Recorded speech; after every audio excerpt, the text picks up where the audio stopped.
Hello everyone. Today we are starting the new chapter of NCERT 11th. This is body fluids and their circulations. Body fluids and their circulation. This is our new chapter. First of all, I would like to discuss the body fluids. Body fluids. हमारी body में बहुत सारे fluids हैं that are the medium to transport in the body. अगर on an average हम बात करें तो एक 70 किलोग्राम एडल्ट ह्यूमन में टोटल बॉडी वाटर जो है that is about 60% of the body weight, या अगर मैं नंबर में बात करूं सो इट्स 42 लीटर. वुमेन जो हैं they have more body fat in comparison to man, तो उनके अंदर कंपैरेटिवली लेस वाटर है. Actually, increase in the percentage of fat decrease the percentage of water in the body. So in comparison to male, females are having more fat and less water content. When we talk about the body fluids, they are the fluid present inside the human body. So I have categorized the fluids present in the human body in two types. One is intracellular fluid and the second is extracellular fluid. What is the meaning of this word intracellular fluid? The fluid, अगर मान लीजिए ये मैं आपके सामने एक cell draw कर रही हूँ, इस सेल के अंदर जो फ्लूइड प्रेजेंट है that fluid is called intracellular. Intra मतलब कि सेल के अंदर, intra INTRA. So this meaning is intracellular fluid. So fluid present inside the cell, this is called intracellular fluid. And extracellular fluid, मान लीजिए ये जो cell है इसके बाहर जो फ्लूइड प्रेजेंट है जो सेल के अंदर नहीं है, ये ब्लड भी हो सकता है, ये सेल्स के बीच में प्रेजेंट टिश्यू फ्लूइड भी हो सकता है, लिम्फ भी हो सकता है, और भी कई सारे एग्जांपल्स हम इसमें करेंगे. So let's first discuss on the intracellular fluid. So this is the definition: the fluid of each cell which is present inside the cell and contain its individual mixture of different constituents. ये जो different constituents हैं, these substance, these concentration of जो substance हैं, they are similar from one cell to another. Generally this is similar. The composition of cell fluid is remarkable actually.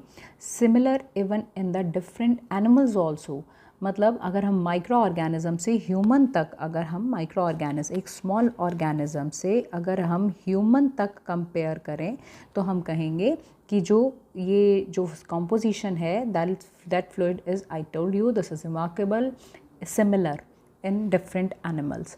So important constitute अगर हम intracellular fluid की बात करते हैं तो potassium is the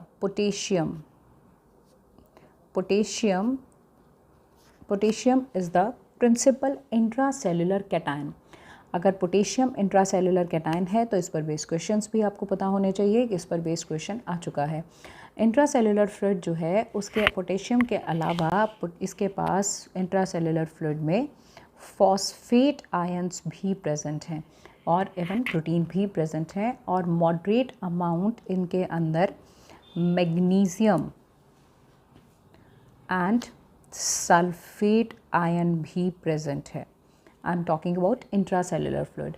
intracellular fluid जो है उसके पास स्मॉल क्वांटिटी में सोडियम क्लोराइड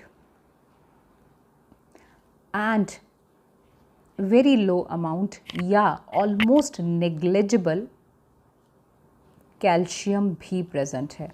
बट वैसे जनरली कहा जाता है आउटर द सेल, मतलब कि एक्स्ट्रा सेल्युलर फ्लूइड में कैल्शियम है, लेकिन इंट्रा सेल्युलर फ्लूइड जो है that is almost no calcium ion is present.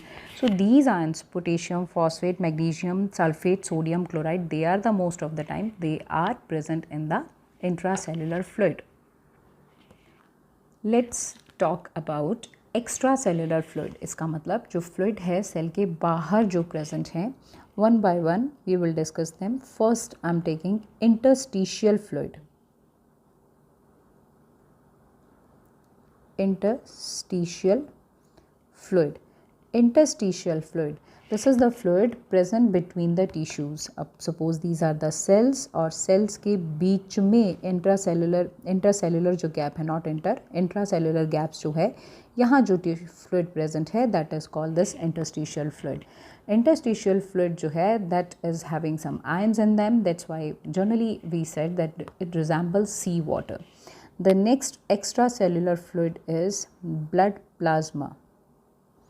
Blood, हमारा इस चैप्टर का जो मेन टॉपिक है वो बॉडी फ्लूइड्स एंड सर्कुलेशन में, बॉडी फ्लूइड्स में हम सबसे ज़्यादा फोकस इसी पर करेंगे, दैट इज़ ब्लड प्लाज्मा। सबसे ज़्यादा फोकस हम इसी बात पर करने वाले हैं। ये जो ब्लड प्लाज्मा है ये ब्लड का ही पार्ट है। आगे मैं अभी आपके साथ नेक्स्ट लेक्चर में इसी को डिस्कस करूँगी। Next we will move on the CSF, cerebrospinal fluid, CSF.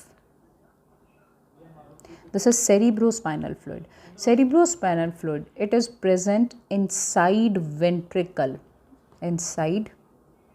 ventricle of brain, not in the heart. They are present in the ventricles of the brain, as well as they are also present in the central canal of spinal cord. It means it is present in our CNS. Cerebrospinal fluid जो है ये सब एरेक्नोइडल space में भी present है, brain के spinal cord में भी प्रेजेंट है, और आप इसे न्यूरल वाले चैप्टर में आप प्रॉपरली देखेंगे कि ये कहाँ कहाँ प्रेजेंट है। This is again the next type of fluid is lymph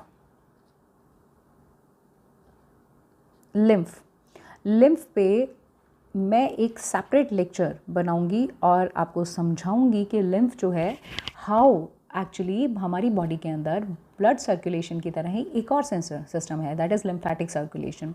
this is single way circulation जो कि लोअर साइड से बॉडी में स्टार्ट होता है और ब्लड और लिम्फ के बीच में मटेरियल्स का एक्सचेंज चलता रहता है। इसके अंदर आरबीसी नहीं होती, इसका जो कलर है वो भी आरबीसी की प्रेजेंस की एब्सेंस की वजह से इसका कलर रेड नहीं, it's a slightly pale yellow colour, straw colour liquid है जिसके अंदर WBC जो है वो काफ़ी अमाउंट में होती हैं।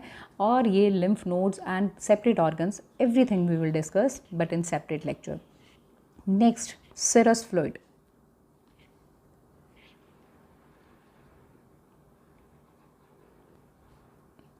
Serous fluid, this is again serous fluid। ये बॉडी में हमारी पेरिटोनियल मेम्ब्रेन्स जो हैं हमारी बॉडी में, उनके बीच में पेरिटोनियल फ्लूइड के फॉर्म में प्रेजेंट है। बाकी आपने इनको serous fluid को पढ़ा होगा जब हम इंट्रा प्लूरल फ्लूइड पढ़ते हैं, मतलब प्लूरल मेम्ब्रेन, लंग के ऊपर 2 मेम्ब्रेन्स हैं, एक parietal pleura and visceral pleura, उनके बीच में भी इंटरप्लूरल फ्लूइड है। फिर हमारी पेरिकार्डियल, मतलब कि हमारी पेरिकार्डियम जो है उसके अंदर fibrous and serous pericardium, serous pericardium में अगेन 2 पार्ट्स होते हैं, उनके बीच में भी पेरिकार्डियल फ्लूइड है, पेरिटोनियल फ्लूइड। ये सारे serous फ्लूइड के एग्जांपल हैं जो कि आपको अलग अलग लेक्चर्स में इजीली मिल जाएंगे। Next, the next type of fluid is synovial fluid. Synovial fluid, it is present in the synovial joint. There are 3 types of joints in our body. One is fibrous, second is cartilaginous and third is synovial joint. ये जो ही joint में present है जो कि हम locomotion और movement वाले chapter में इसे हम बहुत डिटेल में डिस्कस कर चुके हैं। आप प्लीज़ वहाँ पर लेक्चर देखिएगा, आपको बहुत अच्छे से क्लियर हो जाएगा। Next fluid is fluid in the digestive tract, जिसे हम कह सकते हैं it is our digestive fluid. Digestive fluid, तो इसके अंदर हम इंक्लूड करते हैं हमारे डाइजेस्टिव जूसेस को। डाइजेस्टिव जूसेस जो हैं they are the example of our digestive fluid. तो ये तो हमारी बॉडी के हुए फ्लूइड्स। अब इसमें जो सबसे ज़्यादा हम डिस्कस करने वाले हैं वो हम डिस्कस करने वाले हैं ब्लड और उसमें प्रेजेंट जो उसके कॉन्स्टिट्यूट हैं like formed elements and plasma. So wait for the next lecture, और नेक्स्ट लेक्चर में हम उसमें डिस्क्राइब करेंगे, मैं उसमें कम्प्लीटली डिस्क्राइब करूँगी ब्लड को। Thank you and thanks for watching.